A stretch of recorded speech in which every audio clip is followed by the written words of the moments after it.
Good morning.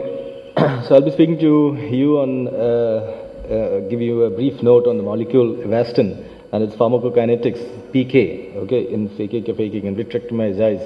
And we'll be talking about the bare truth, okay, PK. Right, so no financial disclosures to declare. So basically, let's have a look at the milestones in anti-VEGF research, how things went with anti-VEGF therapy. So 1948 to 58, Michelson, Ashton, and Weiss contributed to the factor X hypothesis. Thereafter, somebody who's known as the father of angiogenesis research, Judas Folkman, published the tumor angiogenesis factor hypothesis, and he actually spawned a number of people to go into research in this area. A lot of them were his students. 1983, Dvorak demonstrated tumor secretion of vascular permeability factor VPF.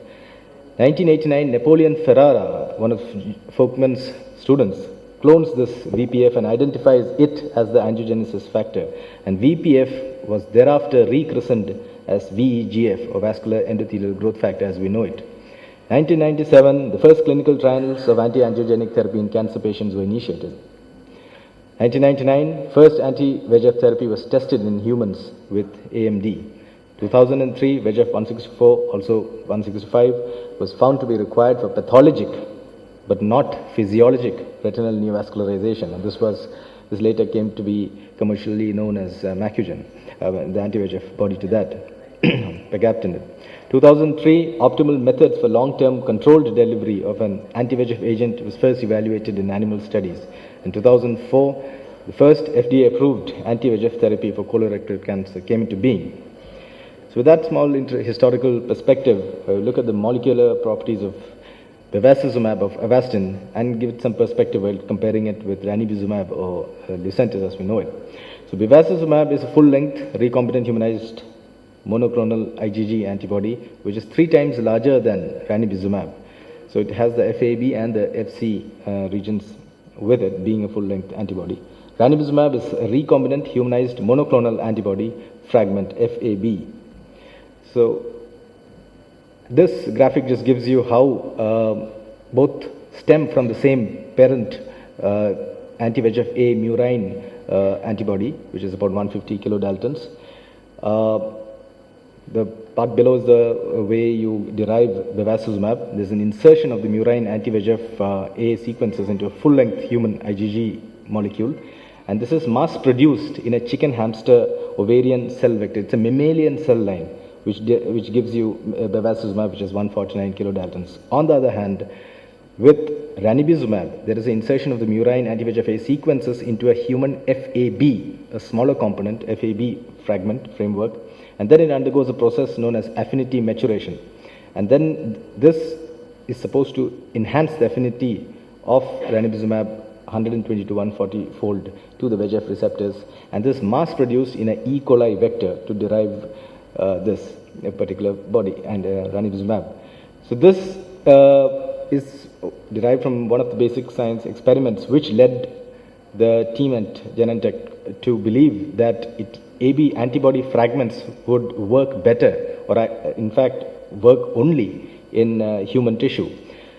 This shows that as an experiment in rhesus monkeys, which was done, and in A on the left-hand side of the slide, you see the full-length antibody, which they found to remain or stay at the level of the internal limiting membrane, whereas on the right-hand side, the antibody fragment penetrates to the entire neural retina and reaches to the RP. So this critical faux pas, or this belief, led the entire R&D team of Genentech to invest huge billions of dollars into research into developing this molecule, ranibizumab or Lucentis, which they thought would work in human intraocular tissues, whereas they thought bevacizumab was already there, they thought that would not work.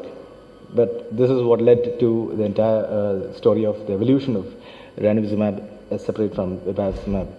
So again, molecular weight, as I mentioned, the two are different. The half-life in the rabbit eyes, which were the initial animals which were used, is 2.88 days for ranibizumab and 4.32 days for bevacizumab, size making a difference. Systemic half-life elimination is 2 hours for ranibizumab and 20 days for bevacizumab. Licensed indications, as we know, For ranibizumab, wet AMD, all the ocular diseases, wet AMD, DME, and RVOs, whereas bevacizumab, metastatic colorectal cancers, non-small cell lung cancer, glioblastoma, metastatic kidney cancers. Formulation, this is of course ranibizumab for a single-use vial, intravitreal injections, whereas this was for intravenous infusion from a single-use vial. So, rabbit models were used, and this in a way summarizes the pharmacokinetics that we know for rabbit models. So, monocular injection of of 0.5 milligrams in rabbits, ranibizumab, which is concentration C max was 162 micrograms per ml, whereas for bevacizumab it is at least 3 times more, 400 micrograms per ml with a 1.25 milligram injection, which is half-life half of bevacizumab, 2.88 days for ranibizumab, 4.32 for bevacizumab. Serum concentration noted in rabbits was zero, almost negligible for ranibizumab, whereas it is significantly noted with bevacizumab, 3.33 micrograms per ml. Serum half-life again is not obviously noted for ranibizumab, whereas it was 6.86 days for bevacizumab. So definitely there was absorption noted in animal tissues as such. So the effects of bevacizumab was also noted to not be confined to the injected eye. It's also seen in the other eye, and I'll show you another graph from from human experiments, which I'll show you later. It is one of Sophie Buckley's vaulted experiments. Bevacizumab also has the potential to inhibit plasma VEGF for approximately 20 days, in comparison with approximately 2 hours for ranibizumab. And bevacizumab may enter the systemic circulation more quickly when injected into eyes with experimental choroidal neovascularization compared to those without. So that's another interesting take home. Predictive activity. How do we estimate biological activity for our patients? So predictive activity in the eye for ranibizumab, because the T-half is more discrete, it's roughly 30 days. So the dosing interval can be more accurately predicted. Whereas for bevacizumab, because the affinity varies 0.5 to 2.2 nanometers, kilodaltons, the predictive activity of the eye can also vary from 28 days to 38 days. So it can vary from person to person, from 4 weeks to 6 weeks. Intravitreal VEGF injection and the systemic VEGF suppression that it can induce. Normal adult plasma VEGF levels on a day-to-day basis is about 0.1 nanograms per ml. When this particular slide gives us the comparison between all the 3 anti-VEGF drugs, and in reference to Avastin. So with Lucentis, the T-half, as mentioned earlier, is half a day. Plasma levels of Lucentis is 0.3 to 2.4 nanograms. Macugen, its T-half is 10 days. Plasma VEGF levels of Macugen can be 220 to 24 nanograms per ml. Bevacizumab, 20 to 21 days, but the plasma levels in humans can go up to 333 nanograms per ml, and that can usually last about 3 weeks.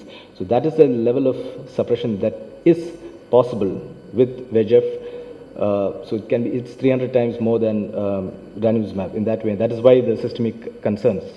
Okay, and that's so it can suppress normal plasma VEGF levels that many times more. This particular study, initially by Matsuyama and also followed up by Lupakis et al. So in this study they looked at inhibition of systemic VEGF following intravitreal bevacizumab. In 11 patients with diabetic retinopathy, intravitreal bevacizumab significantly decreased VEGF plasma levels. And what they found is that a single injection of 1.25 milligrams of bevacizumab significantly reduced these levels from day 1 itself right up to 30 days. And you can see that in the left-hand side of the graph, you can see the levels right up there and then going down to absolutely almost zero levels. And it's there at 1 day, and the same is seen about at one week, and at 1 month it slowly starts rising. But there is significant suppression up to day 30.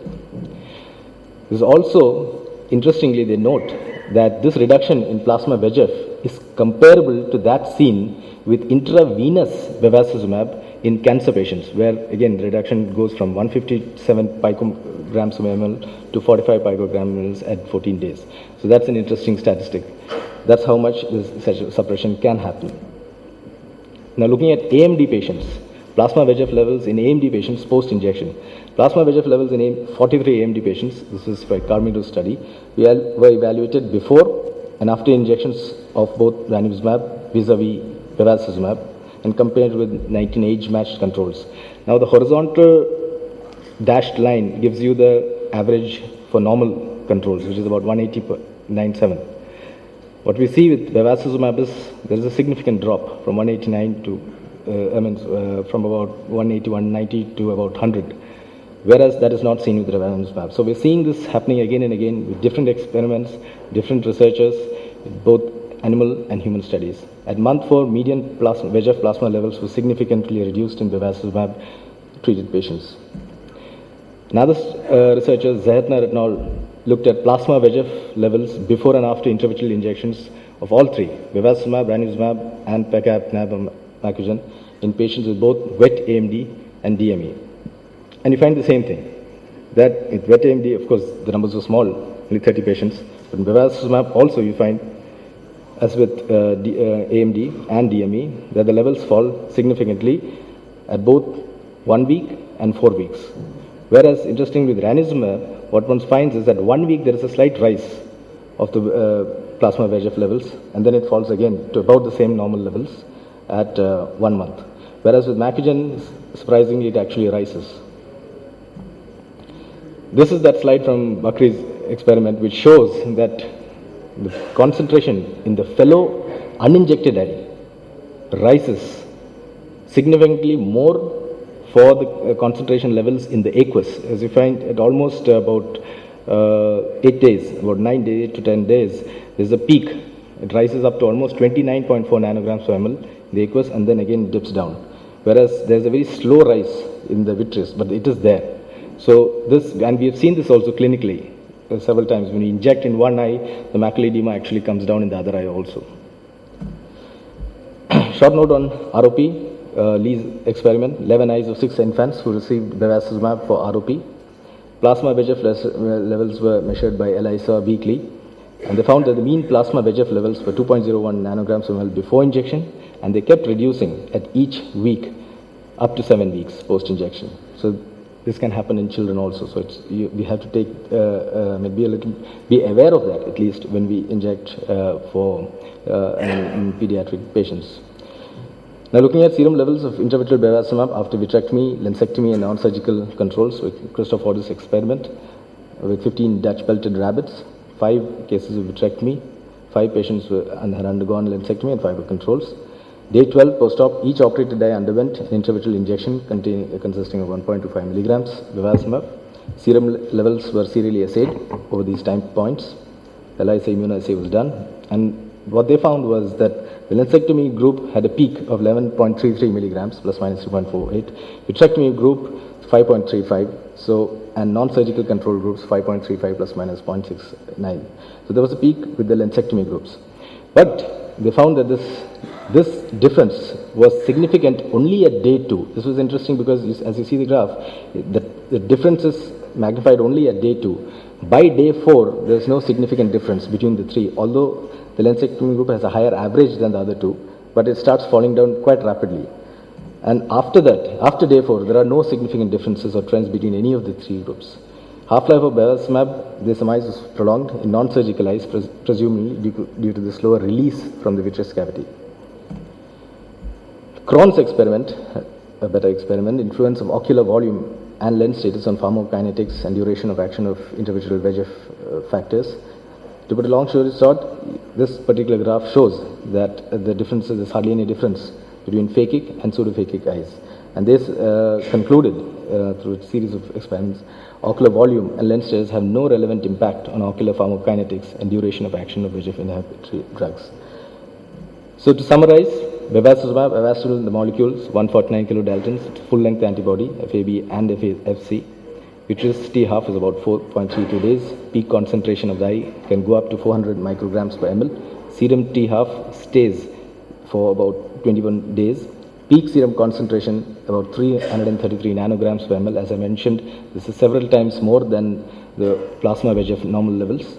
Predictive activity in the eye is variant, can go from 28 to 38 days. And all these values are significantly more than for ranibizumab or Lucentis.